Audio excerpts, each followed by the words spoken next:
In this module, we will discuss gender and its variety of influences on culture. We will be making a basic distinction throughout this chapter. Sex refers to biological differences. Gender refers to behavioral or cultural differences. Generally, then, we can say that sex is male and female, while gender is masculine and feminine. Sex and gender have pervasive influences throughout our daily lives. In American culture, the workplace has long been a front line for conflict between genders.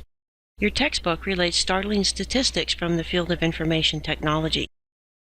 Despite the fact that in 2010, 57% of all college graduates were women, only 18% of those women received degrees in computer and information sciences. Your book relates the story of Ellen Pao, who worked for a leading Silicon Valley firm. She ended up suing the company for sexual discrimination. Her lawsuit was important because it exposed a wide pattern of discrimination against women throughout the Silicon Valley. Outside of the classroom, you have likely also heard the statistics that show women, even today, are on average paid less than men working the same jobs.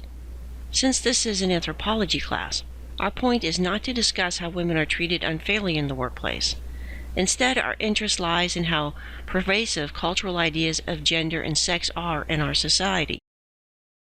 These patterns of women being mistreated and not being paid as highly as men do not simply appear out of nowhere. They are the result of long-standing cultural patterns. These patterns suggest what we consider to be appropriate jobs for men and for women, and what kinds of work we expect men and women to be willing to do. The statistics about how few women receive degrees in computer and information sciences, for example, is not a representation of discrimination, but instead it represents a cultural pattern. We do not foster an environment where women feel like they can go into such a field. Instead, we have defined these roles as men's roles. As members of your own culture, it is up to you to decide whether you agree or disagree with your own culture's values. Anthropology's role is to point out what cultural values we see through observation of patterns.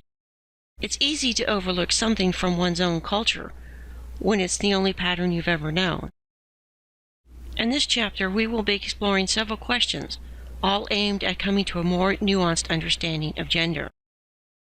It's very easy to think of gender as a binary issue, masculine versus feminine, but there's much more to it than that.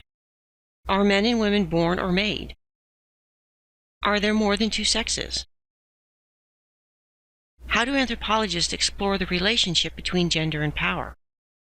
How is globalization transforming women's lives?